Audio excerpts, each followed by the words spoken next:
zweiten Teil unserer Videoreihe zu Mario plus Rabbids Sparks of Hope dreht sich alles um das Gameplay. Denn im Vergleich zum Vorgänger Kingdom Battle erwarten euch einige grundlegende Überarbeitungen. Dem Kern der rundenbasierten Kämpfe bleibt man dabei treu, gestaltet das Ganze aber jetzt deutlich freier. So lassen sich fortan die Charaktere in Echtzeit über das Schlachtfeld bewegen und man ist nicht mehr auf das genretypische Gitternetz limitiert. That's what Ubisoft asked me. Why? We have 10 millions and more players. Everyone loves the combat system. Why changing it? Because we as a team want to make it better.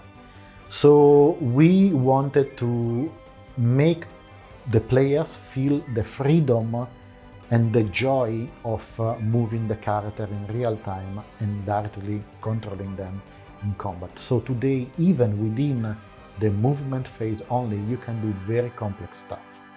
But the accessibility is way easier because you are not controlling people over a grid system looking at the HUD. You are moving your character and seeing in real time if the enemy are within the range of attack or not, as well as you're dashing the enemies and team jumping on your teammates. Everything is done naturally now. And it's way more quicker than it was in the past, because in Kingdom Battle you were selecting and browsing an action console to select the action you wanted to do.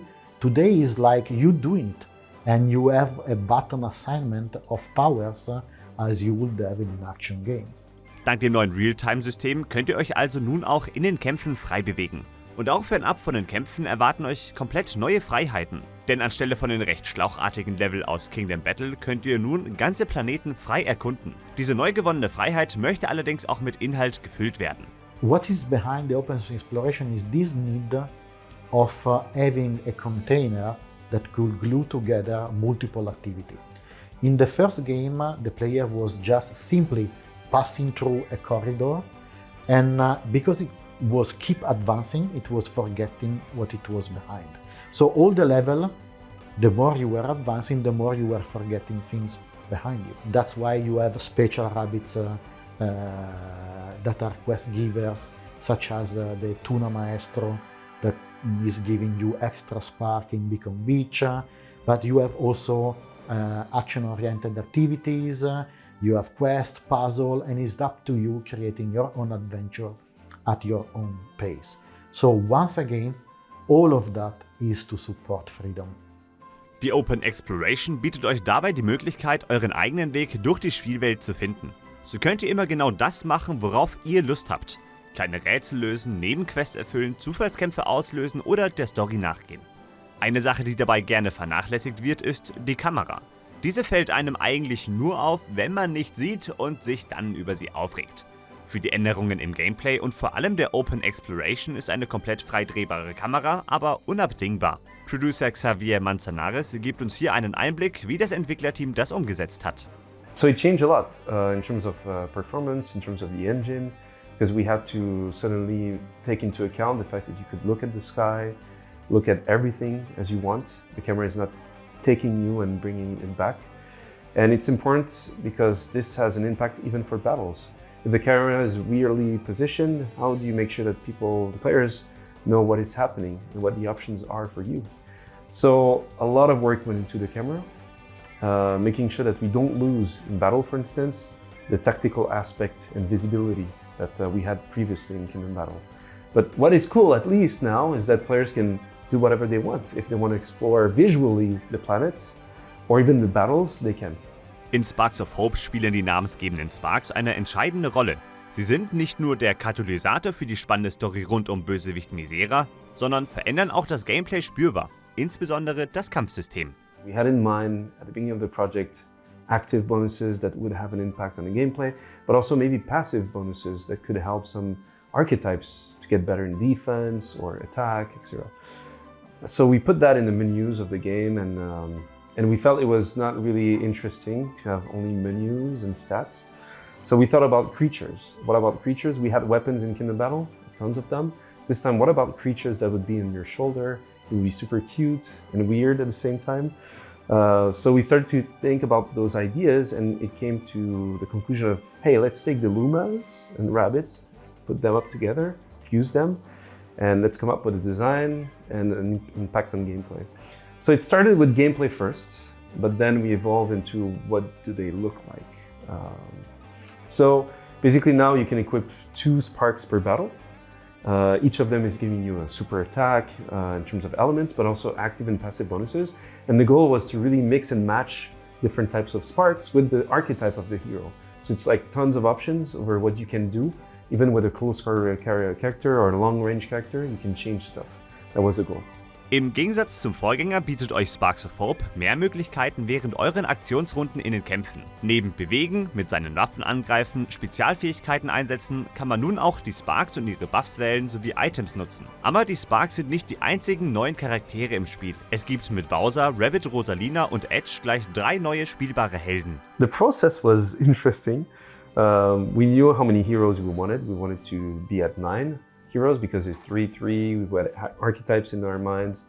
So we started first on the design aspect. But then when we thought about what could be interesting to add, we thought about the heroes. So typically Rabbid Rosalina came into because we had some ideas of what would be a Rabbid version of Rosalina. And she has nothing to do with Rosalina in terms of attitude, nothing. Like aside some costume aspect, the attitude has nothing to do with it. So we thought, hey, this is interesting. For Edge, it's the opposite way we worked. We wanted to create a close quarter combat character, maybe not a reference to a Nintendo character. It's the only character that is a rabbit that is not a direct reference to a Nintendo character. So we started first with design for Edge, rather than Rabbid Rosalina was a mix between what we wanted to do and humor.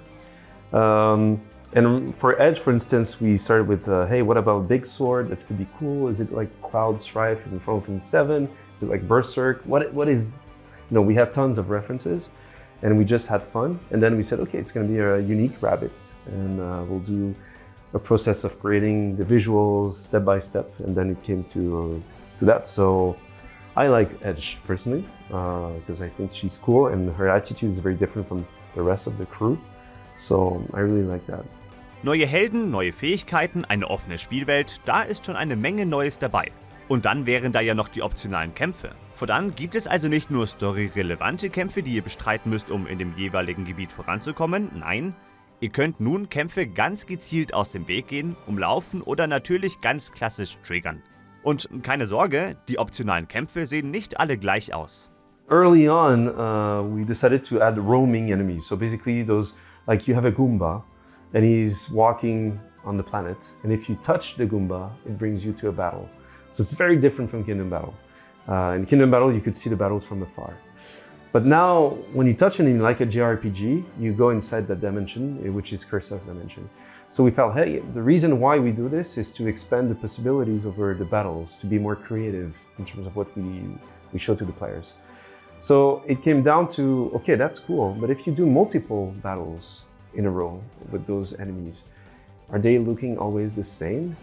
And this would be a bit boring and redundant. So we thought about a system that is taking into account what you did before, what could be a nice challenge level design-wise, and mix and match elements together so that you have an experience that is always fresh, but adapted to where you are in terms of the skills, etc. So it took a lot of time, because it's not all the battles. We wanted specific battles to be like that, and it's a whole process and tools to put in place. Gerade Genrekenner hatten bei Kingdom Battle den Kritikpunkt, dass das Spiel etwas zu einfach ist, gerade zum Ende hin. Dieses Feedback hat man sich bei Ubisoft zu Herzen genommen und mehrere Schwierigkeitsgrade eingebaut. So in Sparks of Hope, we decided to go for a level to choose. So at the very beginning of the game, Beepo asks you, what do you want? Do you want something that is easygoing experience? Or normal experience like Kingdom Battle, or hard experience?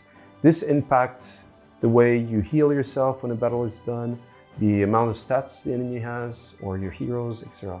And you can choose exactly what you want during the game in the menu, over what experience you want, and do with the cursor changes to that experience. So yeah, we decided to go that way, so that for players that really want a challenge, well, there's a way to adapt the experience. Das waren die wichtigsten Gameplay-Neuerungen in Mario plus Rabbids Sparks of Hope. Im letzten Teil unserer kleinen Videoreihe dreht sich dann alles um den Sound, die Musik und das besondere Art-Design.